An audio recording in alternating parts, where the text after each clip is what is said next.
Un tie break da oltre 2 ore di gioco che nel primo turno infrasettimanale del campionato celebra le padroni di casa ma solamente ai vantaggi 16-14 al quinto set e che nel muro ha il suo fondamentale vincente, tant'è che Alessia Mazzaro ad aggiudicarsi il titolo di MVP con 14 punti, di cui 6 muri e il 53% in attacco. Nel primo set l'equilibrio iniziale viene spezzato sul primo parziale di 8-6 per Chieri, che in breve ottiene uno dei massimi vantaggi sul 17-10. Inutili le sostituzioni tentate da coach Gaspari, che vede la sua formazione fermarsi sul 15-25.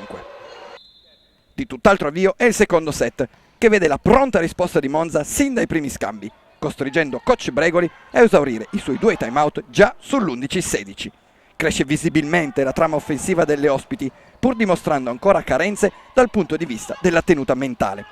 Trascinante il capitano Herman con l'80% nel chiudere la frazione ma solamente ai vantaggi, dopo il rientro in partita delle Collinari sul 26-24. Terzo set a 2 facce, Monza parte bene ma alla metà del gioco Chieri torna a vestire i panni visti nel primo parziale, chiudendo sul 25-19. Dominio assoluto delle Collinari che commettono 3 errori punto contro i 10 delle Lombarde. La quarta frazione è nuovamente ad appannaggio di Monza, che riapre il match, trascinando il confronto così al tie break.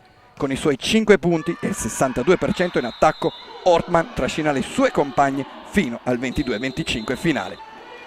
Il tie break si gioca punto a punto. Lo strappo iniziale di Chieri sul 6-3 viene subito ricucito per la parità 6-6 che dura fino ai vantaggi, quando le bianco-blu trovano un attacco vincente di Grobelna e il muro decisivo di Villani per il 16-14 e 2 punti preziosi per la classifica e il prosieguo di un mese intenso.